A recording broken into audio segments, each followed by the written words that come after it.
In 1980, Danny was a notorious assassin and currently specialized in taking assassination orders at exorbitant prices, but with his extremely classy and professional ability to stage the scene, he became increasingly in demand. Today, like any other day, Danny received another new order. He, along with his three close friends Hunter, Davies, and Meyer, took on the mission to assassinate a tycoon in Mexico. They had planned and had been lying in wait here for a very long time. The security car in front was blown up to cut off the tycoon. Then Hunter stepped on the gas, shifted gears at lightning speed, blocking the escape route of the car behind. Next, he got out of the car and opened fire towards them, forcing the driver to accelerate forward. Then, Danny shot out the tires, forcing the driver to stop, then planted a bomb to blow the door open. During the chaos, he quietly took care of the two bodyguards and the rich man. But just then, Danny suddenly stopped. It turned out he spotted a child, making Danny feel a sense of guilt. While Danny was stunned, the police also arrived and shot him in the shoulder. His buddy Hunter saw this, quickly came to the rescue, dragging Danny away. Luckily, Davies arrived with the car just in time, and they successfully escaped. In the end, the mission was completed, but with a slight stumble. But after this incident, Danny wanted to wash his hands and hang up his sword. He felt the guilt within him growing larger and decided to give up this line of work. 1 year later, Danny returned to his homeland in Australia to raise fish and grow vegetables. He spent a large sum of money to buy a farm, living peacefully and happily with his girlfriend, Anne. But the happiness didn't last long when Danny received a letter that made him sigh. Inside was a photo of Hunter being held captive. Looking at him now, he looked like nothing more than a wreck. At this moment, Danny's mind was in turmoil, but in the end, he still chose to go save his friend. Danny immediately followed the address in the letter to Oman. He met an agent named Asen who led him to the kidnapper's lair. There, he met the oil sheik named AMR. It turned out that Western powers wanted to seize all the oil resources, so they had caused a war in AMR's territory. But unfortunately, his three sons were unfortunately assassinated, while he was lucky enough to be rescued by his youngest son and wandered to many other places. After many years of secret investigation, he finally found the culprits, but he was utterly powerless because these three culprits were former Special Forces soldiers. This was too difficult for his capabilities, so AMR had offered $6 million to hire an assassin to take revenge for him, and Hunter had taken this job, but he had failed, making the old man furious. Now Danny, if he wanted to save Hunter, he not only had to complete the order in his place, but he also had to stage the scene like an accident so that the old man's youngest son would not be implicated. Along with that was filming a confession video of them, and the mission had to be completed before the old man kicked the bucket due to his terminal illness. Danny agreed to AMR's request and was allowed by the old man to meet Hunter briefly. When Danny saw Hunter's miserable state, he was extremely angry and decided he would break him out of here. Danny immediately asked the jailer to get him a glass of water. Then when he came in, Danny knocked him down and dragged him out. Knocking on the door, the guard thought it was his colleague and came out, but unexpectedly, he was knocked to the floor by Danny.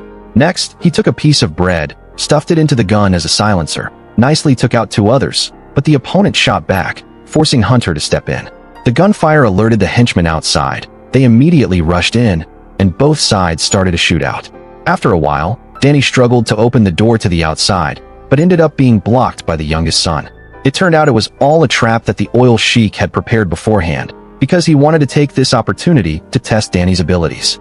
With no other choice, he had to agree to follow the old man's request. So Danny immediately rushed to fly to London that very night to take action. To avoid repeating Hunter's mistakes, he sought out his two former teammates, Davies and Meyer, for help. There, he recounted everything to the two of them and hoped they would undertake the mission with him. Danny wouldn't take the reward money, but would divide it all among them. Hearing the reward was a full $6 million, both their eyes lit up like car headlights, and they agreed immediately and on the spot. The three quickly discussed the plan, and Davies started gathering intelligence, but his actions were too obvious, making the pub owner suspicious. He immediately called a social organization protecting former Special Forces veterans, and Logan sniffed out something unusual, quickly reported to his superiors, and simultaneously sent someone to follow Davies. Meanwhile, Danny's team had flown to the Middle East for the mission. They had targeted the first objective, a guy from the former Special Forces named Harris. This hard case seemed very difficult. After a period of surveillance, Danny found his residence. After that, the three sought out some local people here to buy some tools to create the fake scene. Next, Danny broke into his house unnoticed and pried up the tiles in the bathroom. The next day, Danny brought the tiles he had pried up back to Meyer.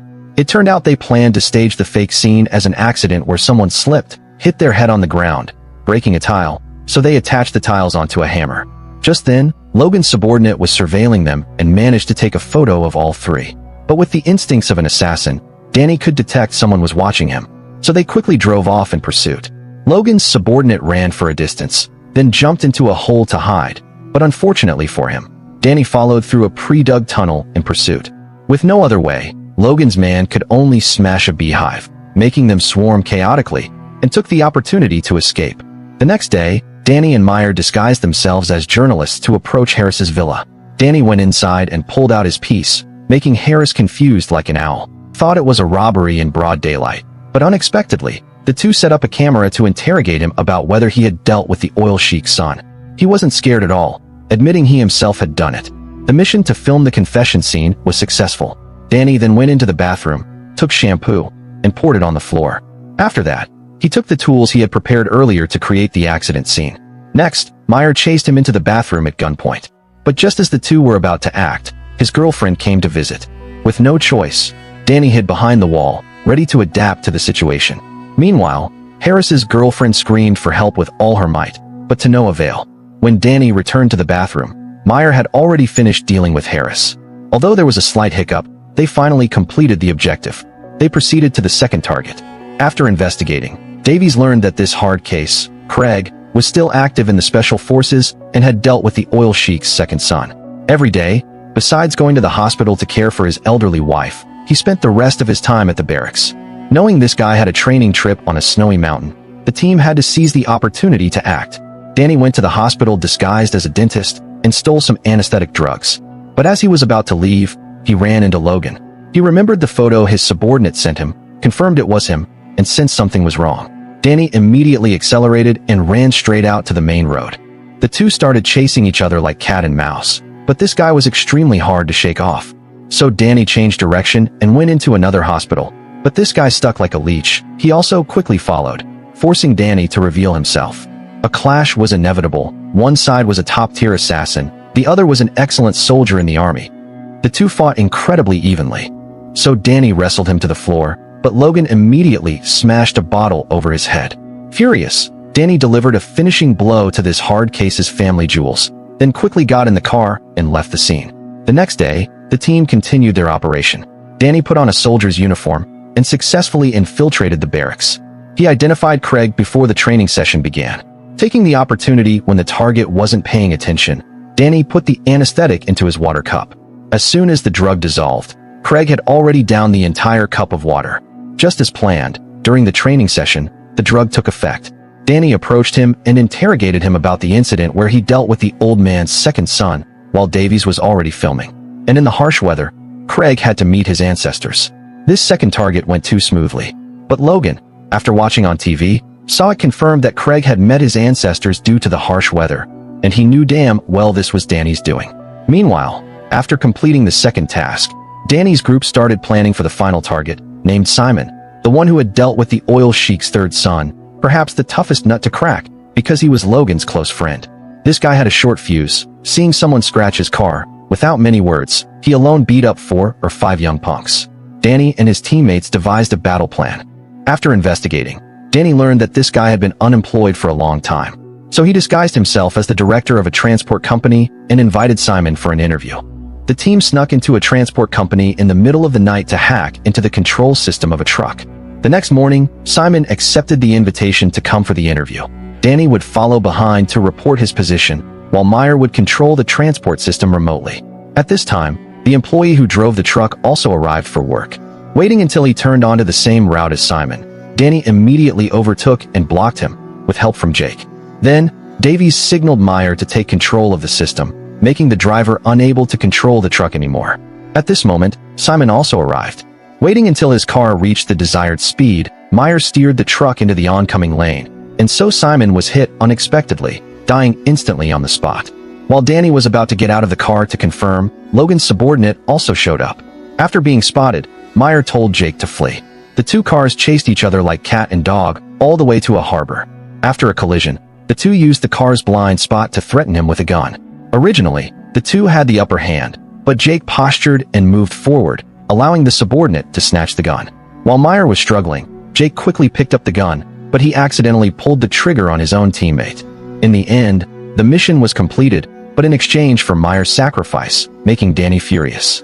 But oh well, what's done is done. Danny told his buddy Davies to find a place to hide temporarily, while he would find the Sheik to rescue Hunter.